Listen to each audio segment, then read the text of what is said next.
Avez-vous déjà prié avec tout votre cœur, en cherchant une réponse? Avez-vous déjà ressenti ce doute profond, ce besoin pressant de savoir si cette personne est réellement celle qu'Allah a placée sur votre chemin? Vous avez fermé les yeux, posé votre front sur le sol en toute humilité et murmuré: Ya Allah, est-ce la bonne personne? Vous avez attendu un signe, une sensation, un apaisement. Mais le silence semble être votre seule réponse. Et pourtant, Allah vous répond toujours. Mais encore faut-il savoir écouter. Et lorsque mes serviteurs t'interrogent sur moi, alors je suis tout proche. Je réponds à l'appel de celui qui me prie quand il me prie. Sourate Al-Baqarah 2, 86. Mais comment Dieu vous parle-t-il?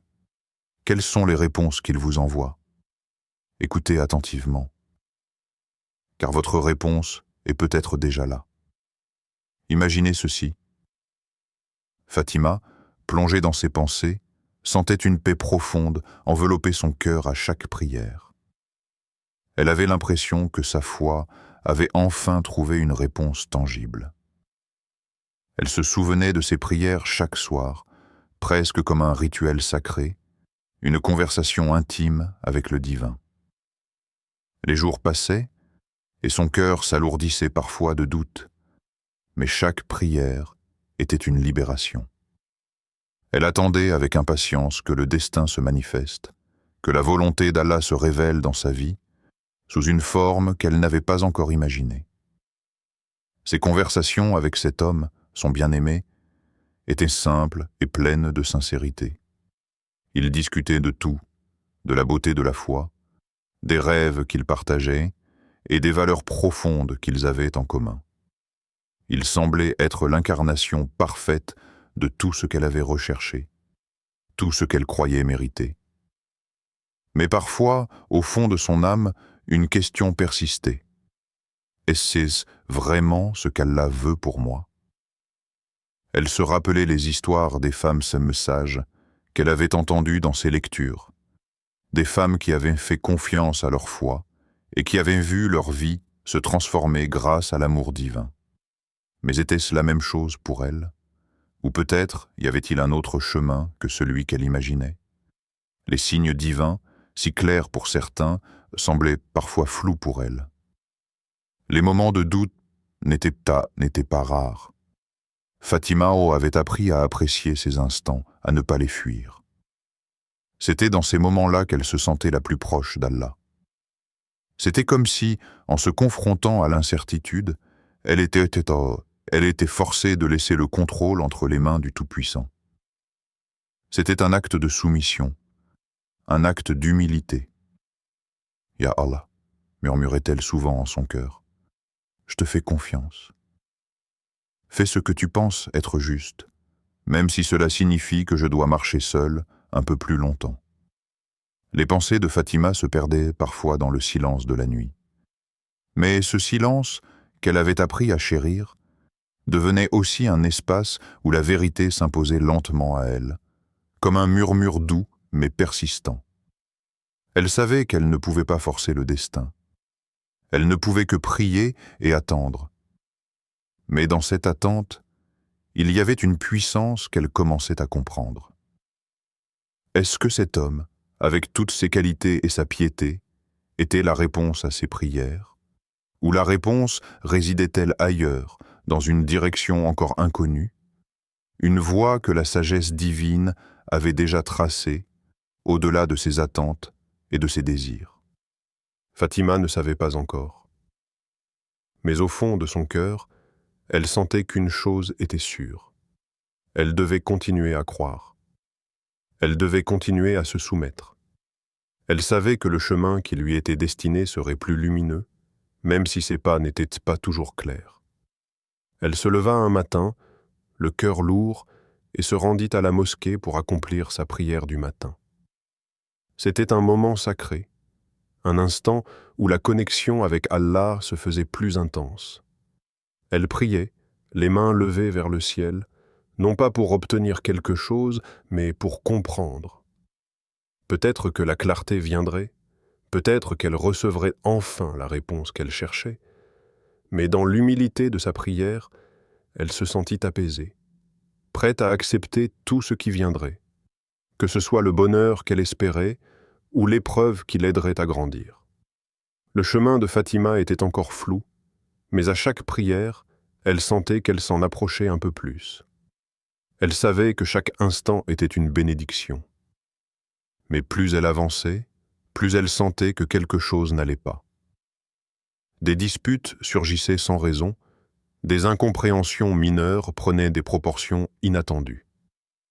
Les messages autrefois empreints de tendresse devinrent distants. Les promesses de mariage, autrefois certaines, commencèrent à vaciller dans le flou de l'incertitude. Elle l'aimait, vraiment. Mais une part d'elle, enfouie au plus profond de son cœur, ressentait une pression qu'elle ne pouvait expliquer. Un poids invisible pesait sur ses épaules. Une voix intérieure lui murmurait doucement « Fais confiance à Allah ». Puis un jour, alors qu'elle cherchait du réconfort dans le Coran, ses yeux tombèrent sur un verset qui la bouleverse. Il se peut que vous aimiez quelque chose alors qu'elle vous est nuisible, et il se peut que vous détestiez quelque chose alors qu'elle vous est bénéfique. Allah sait, alors que vous ne savez pas. Sourate Al-Baqarah 2, 2-16. Ce fut comme une révélation. Une clarté soudaine inonda son cœur. Elle réalisa que ses prières avaient déjà été exaucées, mais qu'elle refusait de voir la réponse d'Allah. Chaque obstacle, chaque dispute, chaque éloignement progressif n'était pas un hasard, mais une protection divine. Quelques mois plus tard, elle apprit que cet homme qu'elle avait tant idéalisé menait une double vie. Il était engagé ailleurs, cachant cette vérité derrière de beaux discours et des intentions trompeuses. Allah l'avait éloigné d'elle avant que son cœur ne soit brisé davantage. C'est là qu'elle comprit une vérité essentielle. Parfois, Allah nous protège d'un mal que nous ne pouvons pas encore voir. Elle pensa à toutes ces fois où elle avait pleuré, supplié Allah de lui rendre cet amour, alors qu'il était en train de la sauver.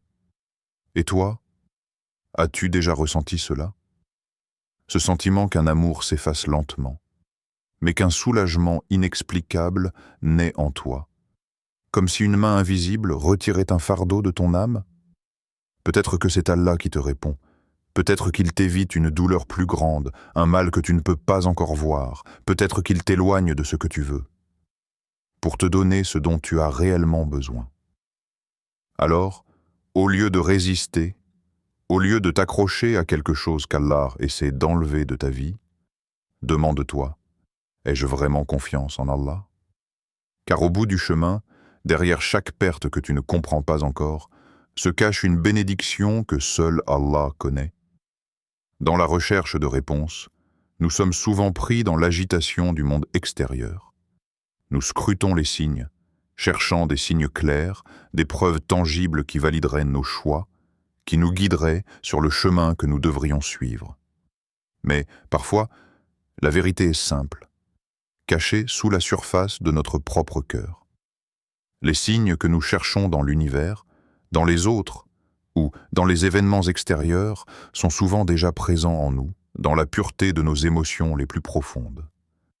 Et si la réponse n'était pas dans des événements grandioses ou dans des moments spectaculaires, mais dans cette simple question que l'on pourrait poser à son âme, « Mon cœur trouve-t-il la paix en sa présence ?» C'est une question puissante, parce qu'elle ne concerne pas les circonstances extérieures, ni les opinions des autres, mais elle concerne la vérité intime de notre être. Il n'y a pas de masque à porter, pas de prétention à faire. Il s'agit d'une introspection profonde, un dialogue silencieux avec notre âme. Est-ce que la simple présence de cette personne, cette situation ou cette décision nous apporte une paix intérieure durable, ou sommes-nous pris par l'agitation et l'anxiété, un tourbillon de doutes et de préoccupations? La paix n'est pas une illusion ou une fuite du monde. Elle est un état intérieur qui réside dans l'acceptation de ce qui est, dans la sérénité d'un cœur en harmonie avec la volonté d'Allah. Nous avons parfois tendance à compliquer les choses, à chercher des réponses complexes et éloignées, mais la réalité peut être étonnamment simple.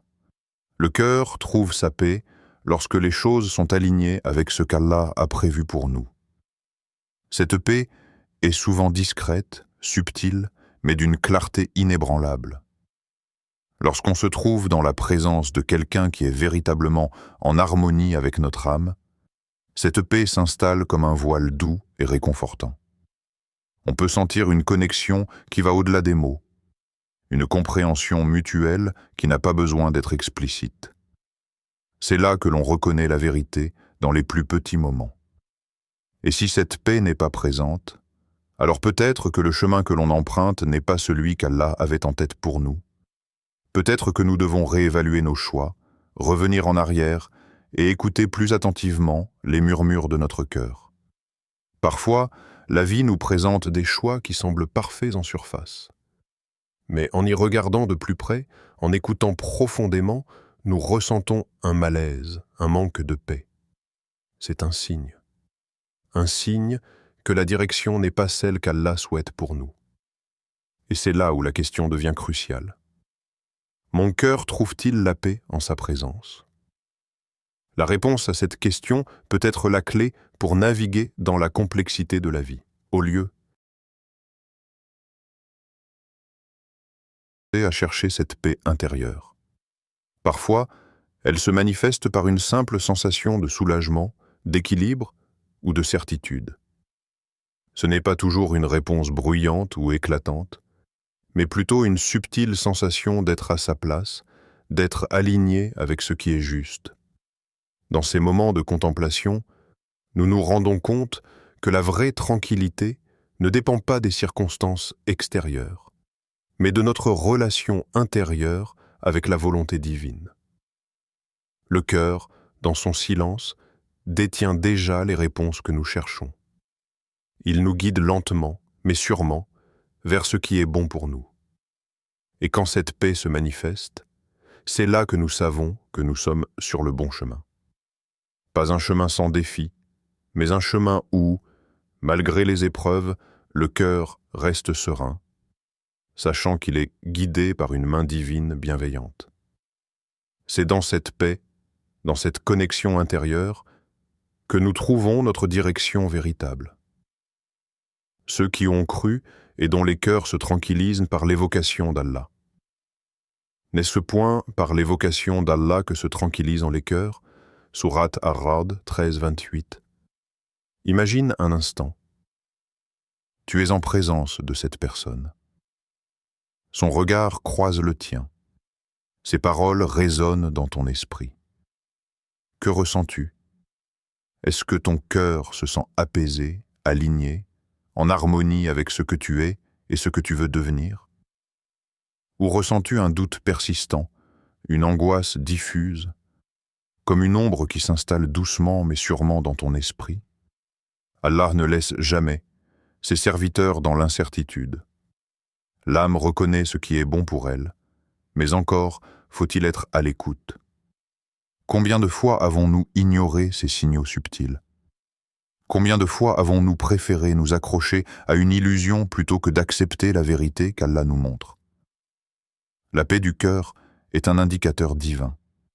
Si une relation t'éloigne de la prière, si elle te plonge dans le doute constant, si elle fait naître en toi des angoisses que tu n'avais jamais connues auparavant, alors il ne s'agit pas d'une bénédiction, mais d'une épreuve.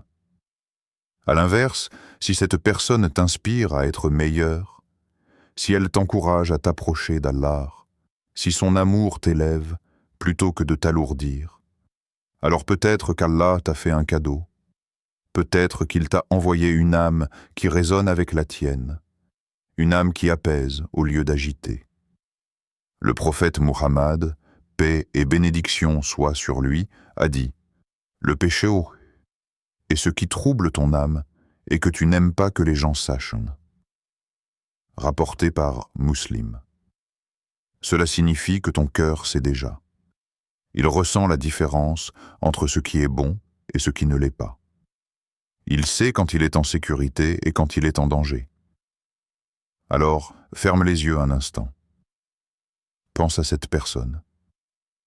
Imagine-la à tes côtés, dans les moments de joie comme dans les épreuves.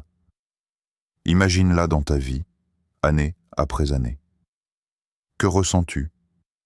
Est-ce une douce quiétude ou une inquiétude sourde? La réponse est là, au fond de ton cœur. Écoute-la. Car Allah ne te laissera jamais dans l'incertitude. Il t'a déjà donné la réponse. Encore faut-il accepter de la voir. Nous vivons dans un monde empli de signes. Des indices cachés dans les détails les plus infimes, des murmures à travers les événements du quotidien. Mais sommes-nous vraiment à l'écoute? Nous leur montrerons nos signes dans l'univers et en eux-mêmes, jusqu'à ce qu'il leur devienne évident que ceci est la vérité. Sourate Fussilat 41-53. Il arrive parfois que l'on s'accroche à une relation, persuadé qu'elle est faite pour nous. Nous prions, nous insistons, nous supplions Allah de nous donner une issue favorable, mais pendant ce temps, des signes apparaissent, un conflit soudain, un désaccord qui surgit de nulle part, comme un avertissement venu de l'invisible, un malaise intérieur, une sensation inexplicable qui nous ronge, une impression qu'on ne veut pas écouter mais qui persiste, une prière sans réponse, un silence divin qui, loin d'être un refus, est peut-être une protection déguisée. Et si chaque barrière placée sur notre chemin était en réalité un bouclier qu'Allah érigeait pour nous éviter un destin douloureux? Le prophète Mohammed, paix et bénédiction soient sur lui, nous a enseigné que lorsqu'Allah veut du bien pour quelqu'un, il l'éloigne du mal, même si cette personne ne le comprend pas sur le moment. Mais notre cœur veut-il vraiment comprendre? Parfois, nous refusons de voir l'évidence. Nous trouvons des excuses, nous justifions les comportements, nous forçons le destin. Mais à quel prix? Imagine ce scénario. Tu es en train de marcher dans une forêt dense. Tu avances, malgré les ronces qui te blessent, malgré les branches qui te barrent la route. Plus tu forces, plus le chemin devient oppressant, presque étouffant. Et si Allah a tenté simplement de te dire que cette route n'est pas la tienne, nous oublions trop souvent que ce qui est écrit pour nous viendra avec facilité et sérénité. Il se peut que vous aimiez quelque chose alors qu'elle vous est nuisible, et il se peut que vous détestiez quelque chose alors qu'elle vous est bénéfique. Allah sait, alors que vous ne savez pas. Sourate Al-Baqarah 2:216. Alors pose-toi cette question. Et si ce que tu ressens n'était pas du doute, mais un message divin? As-tu déjà ressenti au fond de toi cette certitude douloureuse mais inévitable, que cette personne n'était pas la bonne? Peut-être est-il temps d'arrêter de lutter contre les signes et de simplement écouter. Imaginez ceci. Fatima était convaincue qu'elle avait trouvé l'homme parfait. Il était attentionné, doux, pratiquant. Elle priait chaque nuit, demandant à Allah de la guider. Mais plus elle avançait, plus elle sentait des blocages, des obstacles, des disputes sans raison. Elle l'aimait, mais quelque chose n'allait pas. Un jour, elle tomba sur un verset qui la bouleversa. Il se peut que vous aimiez quelque chose alors qu'elle vous est nuisible, et il se peut que vous détestiez quelque chose alors qu'elle vous est bénéfique. Allah sait, alors que vous ne savez pas. Sourate Al-Baqarah 2:216. C'est à ce moment-là qu'elle comprit, parfois, quand Allah éloigne une personne de votre vie, c'est pour vous sauver d'un mal que vous ne pouvez pas encore voir. Avez-vous déjà ressenti cela? Ce sentiment qu'un amour s'efface, mais qu'un soulagement inexplicable naît en vous? Peut-être que c'est Allah qui vous répond. Un signe clair d'Allah. Style, réflexion spirituelle avec une question inspirante. Allah ne laisse jamais ses serviteurs dans l'incertitude. Lorsque vous vous interrogez sur une personne, posez-vous cette question simple. Mon cœur trouve-t-il la paix en sa présence? Ceux qui ont cru et dont les cœurs se tranquillisent par l'évocation d'Allah. N'est-ce ce point par l'évocation d'Allah que se tranquillisent les cœurs? Sourate Ar-Ra'd 13-28. Si votre relation vous éloigne de la prière, si elle vous plonge dans l'angoisse, dans le doute constant, alors ce n'est pas une bénédiction, mais une épreuve. Mais si cette personne vous inspire à être meilleur, si votre cœur se sent en sécurité et en paix en sa présence, alors peut-être qu'Allah vous a envoyé un cadeau. Alors, quand vous pensez à lui, elle, que ressentez-vous vraiment? Les ignorons-nous? Style, questionnement philosophique et mystique. Allah nous envoie toujours des signes, mais combien d'entre nous prennent vraiment le temps de les voir? Nous leur montrerons nos signes dans l'univers et en eux-mêmes, jusqu'à ce qu'il leur devienne évident que ceci est la vérité. Sourate Fussilat, 41-53. Et si cette dispute soudaine était un avertissement? Et si ce malaise intérieur était un signal d'alarme? Et si cette prière qui reste sans réponse était en réalité une protection? Parfois, nous prions pour que quelque chose fonctionne, alors qu'Allah nous supplie d'y renoncer. Avez-vous déjà ressenti cela? Ce moment où vous savez au fond de vous que ce n'est pas la bonne personne? Mais si c'est vraiment la bonne personne, alors sachez ceci. Les âmes sont comme des soldats recrutés. Celles qui se reconnaissent s'unissent et celles qui se repoussent divergent. Hadith authentique, Muslim 2638. Si Allah a écrit votre union dans l'eau al-Mahfouz, la tablette préservée, alors force rien ni personne ne pourra l'empêcher. Ni le temps, ni la distance, ni même les épreuves. Mais si cette personne ne fait pas partie de votre destin, alors aucun effort, aucune supplication, aucune insistance ne pourra changer ce qu'Allah a décrété. Votre mission n'est pas de forcer, mais de faire confiance. Et place ta confiance en Allah. Allah aime ceux qui lui font confiance. Sourate Al-Imran 3-59. Alors, vous avez demandé à Dieu si c'était la bonne personne. La réponse est là. Regardez au plus profond de vous. Ressentez ce que votre cœur vous dit. Observez les signes qu'Allah vous envoie. Si cette personne est un bien pour vous, Allah l'amènera à vous d'une manière paisible. Si elle ne l'est pas, alors il l'éloignera, mais vous devez avoir la force d'accepter sa sagesse. Peut-être que vous détestez une chose, alors qu'Allah y a mis un immense bien pour vous. Sourate An-Nisa 4-19. Alors maintenant, que ressentez-vous vraiment? Si cette vidéo a résonné en vous, partagez-la à quelqu'un qui en a besoin. Et dites-moi en commentaire, quels signes avez-vous déjà reçus dans votre vie? Abonnez-vous pour plus de réflexions profondes sur la spiritualité et la sagesse d'Allah. Que la paix et la lumière d'Allah vous accompagnent.